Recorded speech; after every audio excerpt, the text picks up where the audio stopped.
কাউকে তো মেহেন্দি লাগানো হয় হাতে, হাতে মেহেন্দি লাগানো পুরুষের জন্য বৈধ না অবৈধ? মেহেন্দি মেয়েদের জন্য, রং হবে মেয়েদের জন্য, আপনি রং মেখে ঢং সাজবেন কেন? তারপরে সোনার হার পরিয়ে দেওয়া হচ্ছে বরকে, বরকে সোনার হার পরিয়ে দেওয়া হচ্ছে। সোনার হার পরা যায় না, না যায়? কাস্টম থেকে বাঁচার জন্য গলায় পড়ে যাওয়া, অনেকে কাস্টমকে ফাঁকি দেওয়ার জন্য কি করে, বলে হুজুর শুধু এয়ারপোর্টটা পড়ি আর কি, অসুবিধা নেই, খুঁজেই খুলে দেবো। চলবে না, চলবে না। না, ব্যবহার তো হারাম। আল্লাহ রাসূল সাল্লাল্লাহু আলাইহি ওয়াসাল্লাম পুরুষের জন্য স্বর্ণ ব্যবহার করা হারাম করেছেন। আপনি সাময়িক কেন করবেন? অনেক বলে হুজুর এই 4 আনার মতো পরা যাবে, বিপদে আপদে বাইরে গেলে হুজুররা বলছেন 4 আনার মতো পরা যাবে। কে বললো আপনাকে 4 আনার মতো পরা যাবে? বিপদে আপদে যদি আপনার ওই সোনার দরকার হয় তো আঙ্গুলে না পড়ে আপনার ব্যাগের ভিতরে রাখতে পারেন, তো আপনার পকেটেও রাখতে পারেন, তো পড়ার কি দরকার আছে? ব্যবহার করা পুরুষের জন্য সোনা কি হারাম। সাজানো হলো, বরযাত্রী গাড়ি চললো, অনেক এলাকাতে আছে গাড়িতে যখনই বসবে তখন মা 1 গ্লাস দুধ নিয়ে এসে বরকে খাওয়াবে। এই সময়ে খাস পান। কোন কোন এলাকায় আছে মা 1 বদনা পানি নিয়ে আসবে, ছেলের পা টেকে নিয়ে পায়ে তেল বুলিয়ে পানি ঢেলে পা ধুয়ে দেবে। মা জিজ্ঞেস করবে বাবা কোথায় যাচ্ছ? ছেলে বলবে মা তোমার জন্য দাসী আনতে যাচ্ছি। কোথায় যাচ্ছে? কোথায়? ছেলে বিয়ে করতে যাচ্ছে, কিন্তু বলে কি মা তোমার জন্য দাসী আনতে যাচ্ছি। ছেলে উঠলো গাড়িতে, পালকিতে, যাই হোক, গ্রাম ঢোকার আগে বরযাত্রী সাথে আছে, গ্রাম ঢুকবো, সেই সময় গ্রামের মুরব্বী বলছে এই ওদের পক্ষ থেকে দাওয়াত দিতে আসেনি, গ্রাম ঢুকবি কি করে? দাওয়াত দিতে আসেনি। বল দাওয়াত না দিতে এলে গ্রাম ঢুকবো না। বরযাত্রীর গাড়ি থেমে গেল, গ্রাম ঢোকে না ততক্ষণ পর্যন্ত না কোনে পক্ষের লোক এসে দাওয়াত দেয়। তার মানে বিনা দাওয়াতে খাওয়া তাদের কাছে প্রেস্টিজের ব্যাপার। আর এদিকে লুটেরা আগে থেকেই বলেছে যে না 50 জন বরযাত্রীতে হবে না, ভাই আমার 150 জন লোক নিয়ে যেতেই হবে, অনেক লোকের খেয়ে রেখেছি, তাদেরকে না খাওয়ালে চলবে না। দে জোর করে বিয়ের ঘরে 150 জন বরযাত্রী বাসে চাপিয়ে নিয়ে এসেছি, এখন বলছে কি দাওয়াত না দিলে গ্রাম ঢুকবো না। কেন? ঢোকো, ডাকাতের মতো ঢোকো আর লুটেরার মতো খাও। খাবে তো আর কি, সব সেই রকম বরযাত্রী। এই জন্যই বলছি বাছাই করা রসগোল্লা খাবে, বন্দিয়া খাবে না, রসগোল্লা। রসগোল্লা খাওয়ার জন্য কেউ সঙ্গে কাঁচা মরিচ নিয়ে যায়, কেউ আবার কাগজি লেবু নিয়ে যায়। কি জন্য? লুকিয়ে লুকিয়ে একটু করে মরিচ কামড়াবে আর রসগোল্লা চলবে, খালি অন্য কিচ্ছু খাবেন। রসগোল্লা গোনা গাথা 80-100টা রসগোল্লা, বাঙালির মিষ্টি, খাস মিষ্টি রসগোল্লা। এরা বরযাত্রী না বরযাত্রী? উভয় যাত্রী। বরযাত্রী বরের সঙ্গে গেছে কিন্তু এরা নামে বরযাত্রী। এরা খাবার দিতে একটু দেরি হলে দেখেন তাদের তাসির, পানি দিতে দেরি হলে দেখেন তাদের অবস্থা। মানে তারা এসেছে দাপট, এসেছে বরের সাথে কনের বাড়িতে ডাকাতের মতো এসে, লুটেরার মতো এসে দাপট সৃষ্টি করে তারা খেয়ে যাবে। দেরি হলে বাসন উপড়ে দেবে, থালা প্লেট উল্টে দেবে, ছুঁড়ে দেবে। চোখের সামনে দেখা, একটু দিতে দেরি হয়েছে প্লেট ছুঁড়ে ফেলে দিয়েছে। এরা বরযাত্রী নয়, এরা বরযাত্রী। তাই বলছি যদি বরযাত্রী কোনোদিন এসেছেন গেছেন তাহলে এসব কুপ্রথা আপনারা দেখেছেন। তারপরে আসুন, খাওয়া দাওয়া হলো কোন রকম, যাই হোক হলো, এবারে বিয়ে পড়ানোর পালা। বিয়ে পড়াতে হবে। আপনার বিয়ে পড়ানোর হুজুর এসেছেন, কোন কোন জায়গাতে আছে বিয়ে পড়ানোর আগে মিলাদ পড়া হয়, হয় না? হয় না? ইয়া নবী সালাম আলাইক না, আল্লাহুম্মা সাল্লি আলা সাইয়্যিদিনা মাওলানা মুহাম্মদ, মিলাদ পড়া হয়। এটা কি রকম মনে করেন আপনারা? বিয়ে পড়ানোর আগে মিলাদ পড়া কি? ঘর, নতুন ঘর যখন তৈরি হয়ে গেল, ঘর ঢোকার আগে মিলাদ পড়ানো কি? নতুন দোকান খুলবেন, দোকান খোলার আগে মিলাদ পড়ানো কি? রমজান মাসে মিলাদ পড়ানো কি? বাপ-মা মারা গেছে 40 দিনে মিলাদ পড়ানো কি? এই সমস্ত বিভিন্ন উপলক্ষে মিলাদ পড়ানো বিদআত। বিবাহের আগে মিলাদ পড়ানো হয়, তারপরে বিবাহ প্রসঙ্গে কথা, কি গো পণ কি বলে আপনার দেনমোহর কত রাখবো? দেনমোহর বলে 1 লক্ষ টাকা রাখুন। 1 লক্ষ টাকা? হ্যাঁ, 1 লক্ষ টাকা দিলে অসুবিধা কি? আপনি যেরকমই মানুষ হন, 1 লক্ষ টাকা দেওয়ার ক্ষমতা থাকে আর না থাকে, আপনি তখন কথা বলেন না, যেহেতু আপনি বর। মুখ খুলতে গেলে পাশ থেকে মুরব্বী বলে, এই তুই বর, তুই মুখ খুলবি কেন? তার মানে ওখানে বোবা হয়ে বসে থাকতে হবে। হ্যাঁ, একটা লাস্তাক লাগিয়ে দেন মুখে, চুপ করে বসে থাকেন, কথা বলা যাবে না। মুরব্বীরাই কথা বলছে, গ্রামের লোক কথা বলছে, 1 লক্ষ টাকা বলছে, না এর বেশি হয়ে যাচ্ছে, কম কম করে বাঁধুন। পাশ থেকে একজন বলে, আরে এই টাকা কি শোধ দিতে হয় নাকি? বাঁধলো তো বাঁধলো, 1 লক্ষ 10 লক্ষ অসুবিধা কি? দিতে তো হবে না, দিতে তো হয় না, কেউ তো আদায় দেয় না, বাঁধলো তো বাঁধলো। এটা ইসলামের নীতি? ইসলামের নীতি এটা যে বাস বাঁধাই শুধু থাকবে, নাম কেউ আসতে বাঁধা থাকবে, খালাস, আর দিতে হবে না? না, ইসলামের নীতি এটা না। ইসলামের নীতি হলো মহিলাকে কি দাও, তার মোহর আদায় করো, মোহর প্রদান করো। যাই হোক, এই যে মোহর দেওয়ার কথা, মোহর বাঁধার সময়ে 1 লক্ষ টাকা বাঁধা হয়। সুপুরুষ যে হবে সেই মোহরের কথা এই মজলিসে ফয়সালা করবে না আগে থেকে ফয়সালা করে আসবে?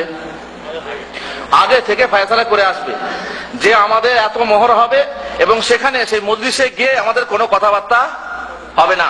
কারণ এই মজলিসে এসে অনেক হই হট্টগোল হয়, মোহর বাঁধা নিয়ে হট্টগোল হয়।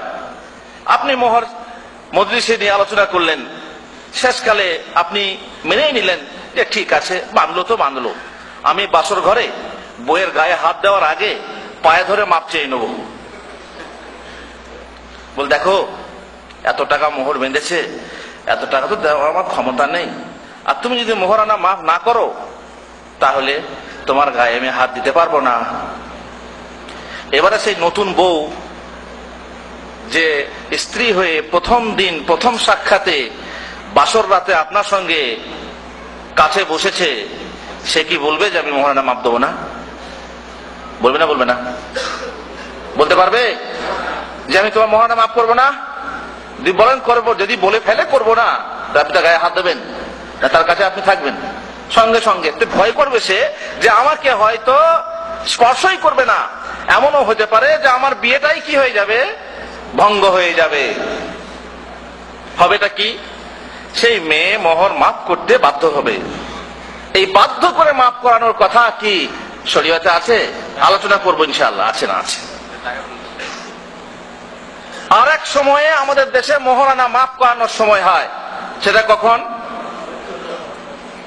যখন আপনি মারা যাবেন, মরে গেছেন, আপনার কিচ্ছু নেই, ঠান্ডা শরীর পাথর হয়ে গেছে, সেই সময়ে আপনার স্ত্রীকে লাল পেরে শাড়ি পরিয়ে নিয়ে এসে, সাদা শাড়ি পরিয়ে নিয়ে এসে আপনার পায়ের তলাতে দাঁড় করিয়ে আত্মীয় স্বজন বলবে, ওগো অমকের মা, অমকের বাপ তো চলেই গেল, মোহরানা শোধ করতে পারেনি, তুমি ওকে মাফ করে দাও। তখন সেই মহিলা, শোকাহতা মহিলা, শোক সন্তপ্তা মহিলা মাফ না করে থাকতে পারবে? তাকে মাফ করতে বাধ্য, কারণ সে খালাস, সে তো গেল, চলে গেল, সব ছেড়ে চলে গেল। এখন যদি মোহরানা দাবি মাফ না করে হয়তো কবরে কষ্ট পাবে, এই জন্যই মহিলা সেখানেও মাফ করতে বাধ্য হয়। আপনারা বিচার করে বলুন, বুকে হাত দিয়ে বলুন, ওই সময়ে আর এই সময়ে যে মোহরানার মাপ চাওয়া হয়, এই মাপ কি আসলে মাপ হয় না কিয়ামতের দিনে এই দেন মোহর দেন হয়ে থাকবে? দেন মানে কি? দেন মানে কি? দেন মানে দেনা, ঋণ। দেন শব্দ আরবি শব্দ, বাংলায় বলে দেনা, আর দেন মোহর মানে মোহরের ঋণ। এই মোহরের ঋণ সব ঋণই সমান। এই ঋণ যদি আপনি দুনিয়ার বুকে আপনার স্ত্রীকে আদায় করে না দেন এবং বাধ্য করে শেষকালে যদি আপনি মরার পর মাপ চান, সে মাপ হবে না। কিয়ামতের দিনে যদি আপনি শহীদ হয়েও মারা যান, বেহেশতের পথে যেতে আপনি লটকে থাকবেন, যেহেতু আপনার ঋণ পরিশোধ করা হয়নি। পুরুষ হন, সুপুরুষ হন, পুরুষ হয়ে মোহর যেটা বাঁধবেন আদায় দেবেন। সঙ্গে সঙ্গে দিতে না পারলে আদায় দেওয়ার নিয়ত রাখবেন। খবরদার কাপুরুষের মতো একজন নিরীহ নারীর কাছে মাপ চাইবেন না যে আমি তোমার মোহর দিতে পারবো না, কারণ সে বেচারি মাপ না করেও থাকতে পারবে না। যদি বাই চান্স এমন অবস্থা হলো যে বাঁধার পরে আপনার নিয়ত আছে যে আপনি আদায় করবেন, কিন্তু ব্যবসায় মার খেলেন, জমি জায়গায় মার খেলেন, মার খাওয়ার পর এমন টাকা নেই যে আপনি আপনার স্ত্রীকে এ মোহর পরিশোধ করতে পারবেন না, তখন সংসার জীবনে আলোচনা করতে করতে কথা প্রসঙ্গে যদি আপনি বলেন তোমার মোহরার টাকাও বাকি আছে, কি করে যে সুদি, ইনশাআল্লাহ আমি চেষ্টা করছি শোধ করে দেবো। মহিলা যদি পরিস্থিতি বুঝে স্বামীকে বলে যে তোমাকে নিয়ে চিন্তা করতে হবে না, আমি তো তোমাকে দাবি করছি না, আমার ঋণ আছে, এই ঋণ আমি তোমাকে মাফ করে দিলাম, এইভাবে যদি সমিলে মাফ করে দেয় তাহলে মাফ হবে, নচেত মাফ হবে না। মাফ হবে না এটা আপনারা জানেন। যতই আপনি আপনার স্ত্রীর কাছে ক্ষমা চান, হয়তো সে বলবে মাফ করে দিলাম, দিয়ে একবার তালাক দিয়ে দেখেন তো, যখন তালাক দেবেন তখন দেখবেন সেই মাপ তখন আবার বাপ হয়ে উঠবে, তাই না? একবারে সঙ্গে সঙ্গে কোর্টে গিয়ে দাবি পেশ করে দেবে যে আমার 1 লক্ষ টাকা মোহর আছে, আমার শোধ করেননি। বুঝতে পেরেছেন? অতএব সাবধান। যে ভাইরা এখনো বিয়ে করেননি, অথবা যে ভাইরা আর একবার বিয়ে করার নিয়ত করছেন, নাকি কেউ নেই বিয়ে করা দ্বিতীয়বার বিয়ে করতে ভয় করেন না। মুহাম্মদ রাসূলুল্লাহ সাল্লাল্লাহু আলাইহি ওয়াসাল্লাম বলছেন আমার উম্মতের মধ্যে শ্রেষ্ঠ সেই ব্যক্তি যার বউ বেশি আছে। এটা আমি বানিয়ে বলছি না, আল্লাহ রসুল বলছেন যার বউ বেশি সে ভালো লোক। তবে এগুলো ভাবিদেরকে বলবেন না, না মুশকিল হয়ে যাবে। মোহর বাঁধবেন, যেটা আপনি দিতে পারবেন সেইটুকু বাঁধবেন, নগদ টাকা দিয়ে বাঁধবেন, নগদ টাকা মোহর দিয়ে বাঁধবেন। এরকম করেন না যে 1000 টাকা, কি বলে 10,000 টাকা মোহর, 9,999 টাকা বাকি আর 1 টাকা নগদ। শুনেছেন না শুনেন? এরকম হয়েছে কেন? না 1 পয়সা দিতে পারবে না। মুরব্বীরা পাশ থেকে বলে কি, বাবা আরে কিছু তো দিতে হয়, তো 1 টাকাও দাও। লজ্জার কথা, 1টি টাকা বের করে দেয়, দিয়ে 10,000-এর মধ্যে 1 টাকা নগদ আর 9,999 টাকা বাকি। শাদী কবুল।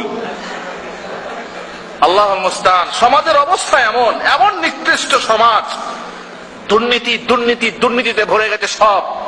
এমনকি আমার স্ত্রীর সঙ্গেও দুর্নীতি আমি শুরু করেছি, শ্বশুর শাশুড়ির সঙ্গেও দুর্নীতি করে পয়সা খাওয়ার চক্কর আমি শুরু করেছি। এখানেও দুর্নীতি, টাকা দিতে রাজি না, কিন্তু আসল কথা ফাঁকা যায়নি। আসল কথা হয়ে গেছে পণ কত নেবো, যৌতুক কত নেবো।